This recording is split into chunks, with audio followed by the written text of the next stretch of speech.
to Book 101 Review. Book 101 is all about the books that I've read for the last 40 years. And today I have my special guest. He is a Kentucky born, Nashville racing rock and roll artist, musician, and of course, an artist who love music and have been writing songs for years. None other than Mr. Lee Isaacs. Thank you so much. I'm glad to be here. Welcome, Mr. Leon to Corner One Review. And can you please introduce more about yourself that I miss? Of course. Well, you did a good job. I am from Louisville, Kentucky, born and raised there. Um, I fell in love with music when I was about 12 years old. I knew from then on that I wanted to be a musician. I became obsessed with a lot of oldies artists, actually. Bands like the Beatles and the Rolling Stones and Led Zeppelin, and guys like Bob Dylan and Bruce Springsteen. And I think part of that was because that's what my parents grew up with, and that's what they grew up listening to, and all their friends did as well. So when I was growing up, it was easy for my dad to say, "Hey, like you should check out this song." If he was taking me to school that day in the car, he would just play his favorite songs. And um, so I was always around music, I guess I would say. But when I was 12 was when I first picked up a guitar, and it's when I first really found an interest in wanting to make music and to play it. I'd written songs well, not songs, but I'd written stories for a long time. I've always been a writer more than a musician. I love to tell stories. I love to try to create these great um, landscapes for, I guess, stories to be told. And it's fascinating with songwriting, particularly what drew me to it was that you can tell an entire story in just a few minutes. And you see with music videos nowadays that people are able to tell almost like a whole movie in just a matter of a few minutes. So yeah, that's kind of what drew me to it. I love to be able to share stories with people. And um, from the time I was 12, I started playing guitar. I've dabbled in piano and some other instruments. And I've been writing songs really since then. It took a few years before me to get to a point where I felt confident enough in what I had written and able to share that with other people. And for years, what I did was I wrote songs that I might have thought that were finished at the time. I might have come back and added details later or edited them as time went on. But for a long time, I kind of just sat on a lot of them. I kind of didn't really know where to go with them. At the time, I mean, I was a student, went through high school and college, and kind of just lived a normal life, didn't really pursue anything in music, spent time to really hone my craft and develop myself. And once I got out of school, I really got into the recording studio, working on all the tracks that I'd written over the years, and trying to learn the ins and outs of being able to produce something. Um, and what I did was after I graduated college, I moved to Nashville. I've been there for a few years now, and it's fascinating because it's almost like being an actor in Hollywood. Uh, you have a lot of opportunities to go play places and maybe get bookings and jobs, but there's also a lot of people that do what you do. So competition is rampant; it's always there, and I think for me, it was important to remember that the music's the focal point. That's the main thing that you're trying to focus on, and really stay true to that rather than try to get caught up in trying to outdo somebody else, which in today's world is for some people might be an easy hole to fall down. But for me, I mean, I've always just loved the music. I just love to get my work out there, and I love to hear other people's music. I love to find inspiration in all sorts of places. There's a lot of artists that I've met over the years and listened to that have influenced me greatly. So yeah, I mean, I'm an independent artist. I'm not signed to a label or anything, and I have guys that I try to use as a band here and there. Not the same guys. The thing about Nashville is uh, you have a lot of great musicians, but everybody's kind of in four or five different bands at once. So you kind of have to see where the talent is and see who's willing to go along with you on the journey that you're trying to take. So that's kind of what's brought me here to this point today. And thank you so much for sharing your knowledge and wisdom to the world, Mr. Lee. Thank you. Thank you.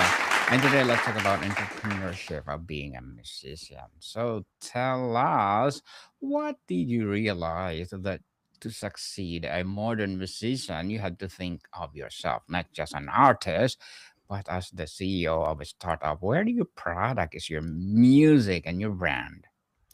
Well, I think more than anything, you have to remember to make it anywhere in the world today or 50 years ago or at any time.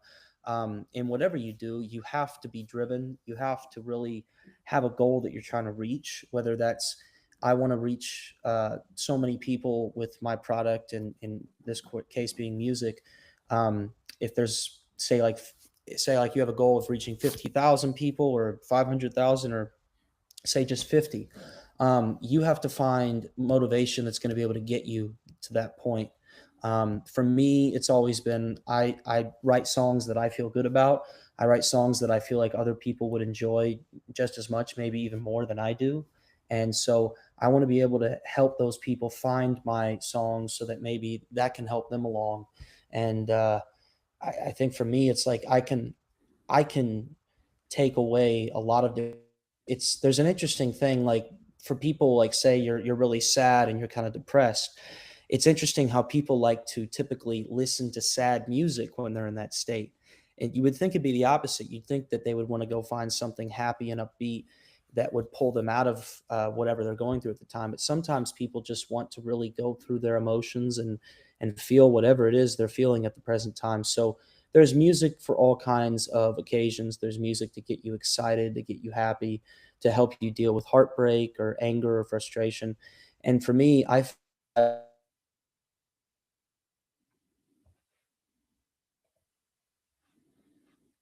feel a lot of joyous things, and there's other times where I feel like maybe I can get my sadness out through music that way, and so I write songs that maybe deal with those kind of topics. And uh, for me, it's always been about reaching out to people and saying, "Hey, here's something that might help you along, whether you're trying to get hyped or whether you're trying to, just go through whatever it is that you're in the middle of." So it's always about trying to reach out and find people, no matter what your product is. In this case, I get my songs out there. If you're selling, for example, say paper, or which I'm thinking of The Office, but if you're selling like say bananas or whatever it is, you have to figure out a way to say, okay, if I'm going to reach people, if I'm going to try to get this product out to the world, then I need to figure out what's going to get me to a point where I feel completely motivated to do that.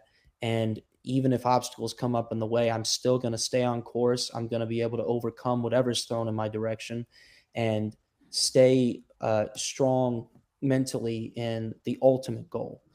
Because sometimes, I mean, that you can get lost in that. I mean, when I moved to Nashville, I had some people that were much further along in their journey than I was, and they had reached some incredible success. And I used to hear from a lot of them that Nashville is a 10-year town, meaning it takes 10 years to really get immersed enough within the communities that you find yourself in good circles where you're meeting people that will help you along, help your brand along.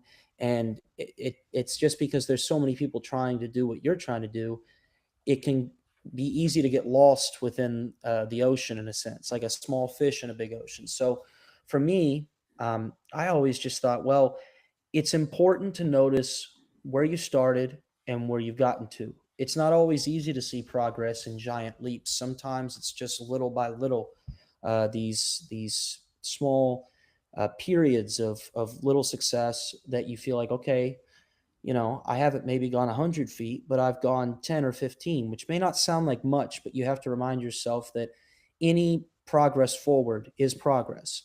And that's important, I think, for anybody in any industry to remember, is that you're not always going to see it in massive gains. Sometimes the gains that you make are going to be small and still, productive, but they might not be as easy to notice on a constant basis. So, I think for me, a lot of what I do, I always have a saying. I say, take it one step at a time. If you're trying to run, say, for example, you wouldn't start jumping. You wouldn't start trying to skip steps or whatever. You would just run one foot in front of the other, if you were trying to win that race. So it's important to stay the course. Remember, there's going to be stuff that comes in your way. There's going to be stuff that's going to try to throw you off of the track that you're on, and it's it's important that you stay focused forward, that you stay confident in yourself and what you're trying to do, and that you remember that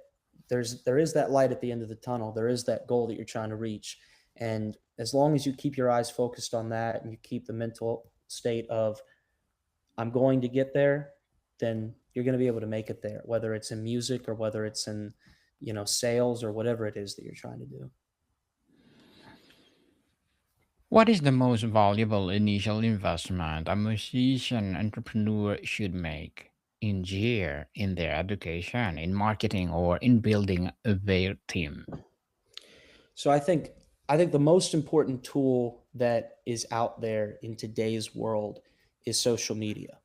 It's a detriment to some people. Some people feel like a lot of people spend too much time on it. But what I've told people the last few years that have, since I've been in Nashville, since I've been trying to promote my own music, and people that have come along that have asked me, what's your advice that you would give? I always tell them it is easier than ever to get yourself out there into the world because of social media. It is easier than ever to be able to promote yourself. It is, however, harder than it has ever been to get people to notice you and to pay attention because everyone is able to put themselves out there. Social media, I think, is the greatest tool you can use to your advantage. There's been a lot of people that were unknown, they were unsigned, they weren't given a lot of chances within not only the music industry, but just in the entertainment world. And because of social media, because of being able to have platforms where you can reach millions of people, you can use that to your advantage. You can use it to your advantage greatly. I've excuse me, I've definitely benefited from it. I mean, I post a lot on Instagram, TikTok, Facebook, YouTube, all over because again, it's easy for people to be able to see you.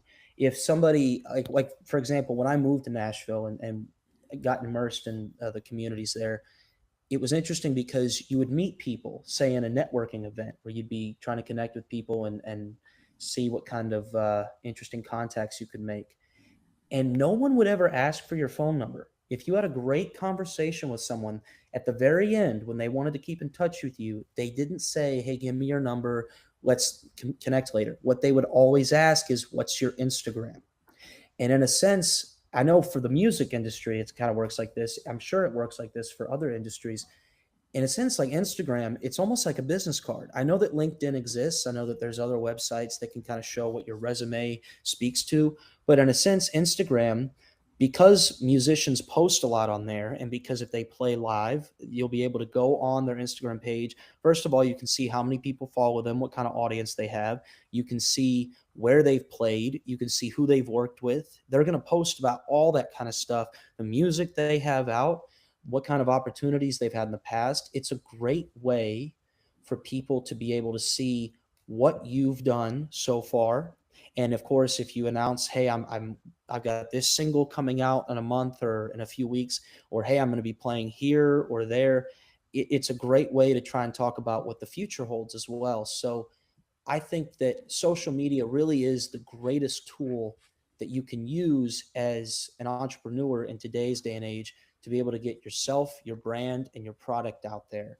Um, I think that it is something that maybe it is easy to fall down a rabbit hole and spend too much time on, and maybe it does take away from the real world around you in a sense. But it really is a great way to reach new audiences, people that have never heard of you before. I mean, I've been blessed. I've had a lot of people that have followed me or subscribed to me across multiple platforms that you know lived in other countries or were nowhere near where I reside. So I feel like, well, I'm accomplishing something in that sense because my music is spreading, and it's reaching people that it never would have reached had social media not been there and I was just trying to play whatever bars and clubs were around me at the time. Beyond songs, what is the full products of musician today? Is it about life experience, community, or persona, or something else? Well, I definitely think it's about personal experience. I It's very rare that you listen to an artist that doesn't have songs that talk about their own experiences. And a lot of artists try to be in part of the writing process. I myself, I write all my own songs. I have written with other artists or other songwriters, say, but I still am part of the writing process. I'm still there with them. It's not like I would ever say, "Oh, hey, you know how to write songs. Could you write me something?" And I'm just going to toss it to you, and I'm going to step out of the room, and I'll come back when you have something. I always want to be there, and if I ever want to work with someone, I say, "Hey, let me be part of every step of the way. Let me be part of all the whole process because I want to have my hand in it because this is not only something that I feel is important for me to do, but I feel like it's something that is enjoyable for me to do." And I think a lot of the songs come from personal experience. You know, when you go through, say, a bad breakup or you go through something that's heartbreaking, it's an easy avenue to pour those emotions into music because that's it's not only something that maybe will help you deal with what you're going through, but if you were to share that with others, they would see how genuine that is. They would see, wow, I really like, for example, for me, an artist that I always can tell how genuine his songs are is Luke Combs. Luke Combs is a country artist. He's a phenomenal songwriter, and he's written songs like "She Got the Best of Me," for example, where he's talking about, he's trying to find someone new, and he's telling her, this last girl got the best of me, so you'll get the rest of me. And you genuinely feel like he's telling the truth. He's pouring his soul out. There's no joking, or there's no nonsense in those lyrics. I really feel like that's what he's trying to relay, and I feel like a lot of people, the reason they love that song or they love his work, it's the same thing. There's that genuine, real experience. It's not always from the personal standpoint. Like sometimes, you might write a song like, for example, Bob Dylan is one of my biggest influences, and I feel like one of the things I've learned from really listening to his music is that you don't necessarily have to write about what you're doing. You could be at an airport, you could be in a restaurant, you could be minding your own business. And then you kind of see a couple get in an argument across the way. You're not eavesdropping. You have no idea what they're saying, but you see there's trouble going on, or you see, there's people walking on the sidewalk and someone's dressed up to go, somewhere fancy and nice versus someone else that, is just going on their way to work. Sometimes life, you're able to people watch, and you're able to kind of observe other situations. Bruce Springsteen, another one of my biggest influences, he wrote a song called "The River," which is about his sister. When she was young, she was dating a guy and she got pregnant, and they were trying to figure out, how are we going to raise this child? We're so young, we're going to have to get married, and we're going to have to, alter our lifestyles just to be able to raise it. And he wrote this whole song about that. It wasn't necessarily something he himself was going through, but it was somebody he knew closely, and it was somebody he was around enough to observe. And he wrote this song that was kind of a tribute to that and the hardships that come from that. And I know I've mentioned some songs just now that talk about hardship, but really, I mean, it can be from anything. Sometimes, like, I wrote a song years ago for a friend of mine that was struggling with depression, and it was kind of like a tribute to him. You know what I mean? I wrote it as a way of saying, "Hey, keep your head up. You're a good person. You'll get through this, and you got a bright future ahead of you." And he, loved it. It was a good friend of mine, and he's doing great now. But really, sometimes it can just be observational, and it is more than just songs. I think, when it comes to music, for some people it really is, like myself included, it really is just a good way to be able to pour out what you can't say. I heard that quote somewhere, that music is basically able to say all that you couldn't say, because sometimes there aren't just the right words. And it's funny, like, as much as music is about lyrics and has a lot of great lyrics, there are songs like Layla by Derek and the Dominoes, for example. The last half of the song is just a guitar solo and a piano interlude and all this stuff. and there's no lyrics in the last 3.5 minutes, but you listen to it and you go, wow, this is, I can feel a lot of emotion coming from this, even though not a word is said. All the lyrics are said in the beginning. So um, sometimes music is able to make up for what can't be said, in a sense. Mr. Lee, as entrepreneur, what are your short-term and long-term goals? Well, I mean, I love living in America. I love living in the 21st century. I mean, I have ambitions just like I think anyone else. I think the American dream is still alive. I think the idea of being able to start in one place, no matter what your benefits are, what advantages you have, and be able to make something of not only yourself, but try to create something that you can share with the world, whether that's a business or whether that's music or art or anything. I think that that's a beautiful thing. And for me, I do have my own business. I do have my own music, and I've tried to share that with people as best I can.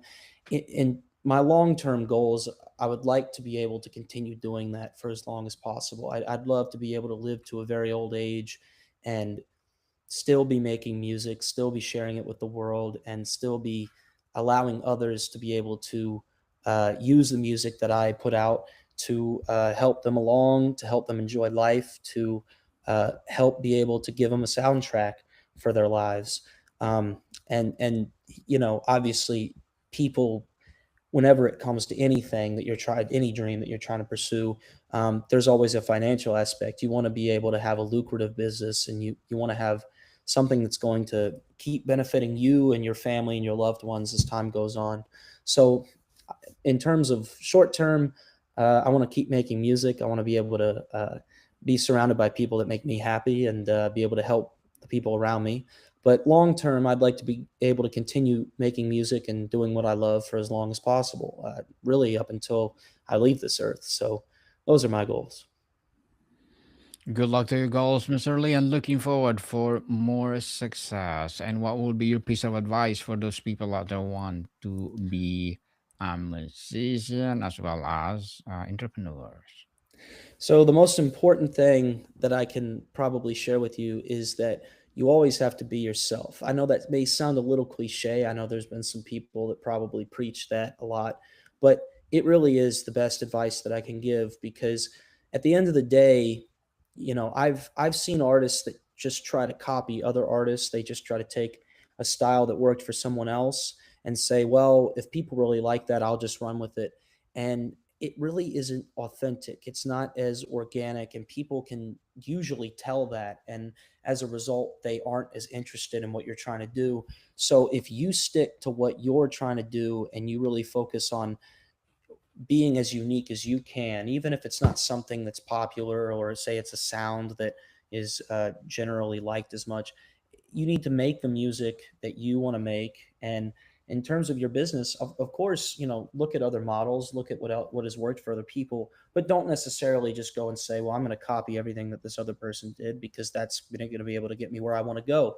At the end of the day, what's going to get you anywhere in life is you being authentic, because people will remember you for you. They won't remember you because you sounded and looked and acted exactly like somebody else. You might sound like somebody, but you're your own person. You're going to run things the way you want to run them, and you're going to create whatever you want to create. And so I think that that's important to remember, is that you have to be yourself, and you have to find something that works for you. You have to find a way and a style and a model that is going to be able to allow you to be you, allow your work to be original, and allow people to see uh, you for the unique sense that you are, not for somebody else, but for what you're trying to bring to the world. Thank you for that advice, Mr. Lee. And can you please recommend a book of books that influence your journey?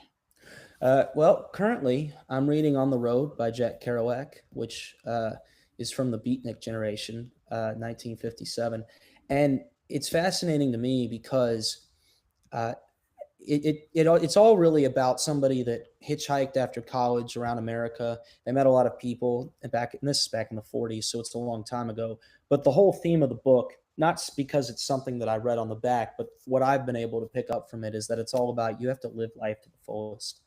there's a lot of opportunities out there, and there's a lot of people to meet, and there's a lot of fun to be had, and experiences to be able to have in this life. So I think that I would highly recommend it. I mean, it's a book that I've always loved. My favorite book is The Outsiders by S.E. Hinton, which is another book from several decades ago. But again, that's all about finding yourself. I kind of like books that talk about figuring out your own path and coming of age and all that. So I'd recommend both On the Road by Jack Kerouac and The Outsiders by S.E. Hinton.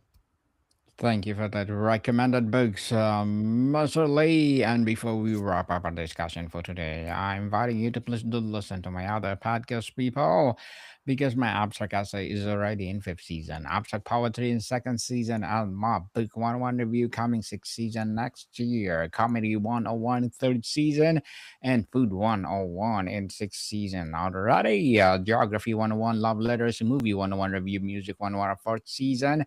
Science 101, Sex 101, and it's second season. And my BB podcast, Mental Health 101, Law 101, Bible Verses 101, Entrepreneurship 101, and Motivation 101. Please listen to them wherever you listen your podcast. So, Mr. Lee, how do you think about owning and managing your masters, publishing, and copyrights as your most valuable business assets? It's very important. I think that there's a lot of artists that they sign a record label and they get in with a publishing entity, and there's a lot of control that's shifted around. Music is very much a business, and there's a lot of paperwork on the back end of things. So you see the case with like Taylor Swift, who is incredibly talented and has had a lot of success, but for many years she didn't have full ownership of her own work. And there was a period where she went through and she thought, well, I'm going to go back and re-record all my songs so that I'm getting all the profits and I'm being able to control and own my work rather than have somebody else that has majority ownership and stakes in it.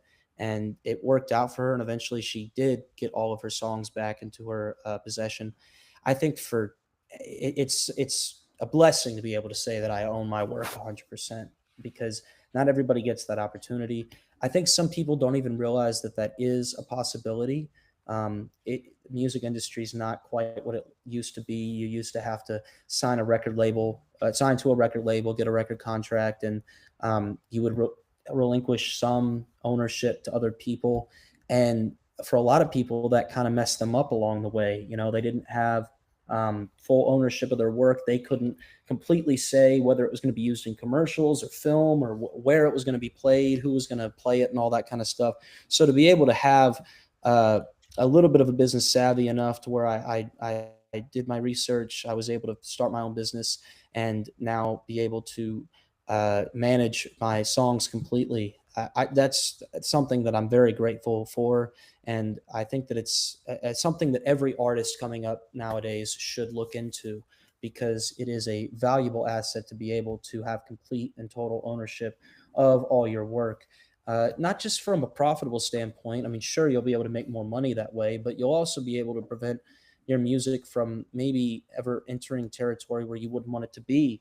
There have been artists that didn't want their songs featured in certain commercials, but because they didn't have the majority ownership of their songs, somebody else that did said, well, I'm going to make money if this is in that commercial. So they sent it off to be in something that maybe the artist felt degraded the work a little bit. Maybe they felt like, well, if this song is featured in this shoe commercial, people aren't going to remember it for being the song that it is, and they're just going to think of that commercial. So I think it is important to be able to have ownership of your own work, and who wouldn't want that? If you create something that you're proud of, that you're really confident in, and you're trying to share with people, to have somebody else come along and just take it from you, it would be devastating. So I think that it is important to be able to explore that avenue, and I'm very grateful that I have.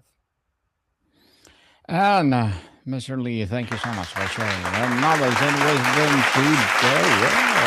Could you please invite our listeners to support your advocacy, your business, or whatever projects that you're doing right now? Well, thank you. Yeah, I'm working on some stuff here coming up in the future. 2026 is going to be a great year. I've got a lot of songs in the works, some singles that'll be coming out, maybe even a new album. And as always, we'll be filming some music videos in the coming year. So I'm excited. Yes, people, let's support Mr. Lee Isaacs, because if you support him, for sure, more and more empowering music will rise. And of course, more business. For sure. So, Mr. Lee, thank you so much for your time. Thank you, Daniel. Mordecai people, see you soon.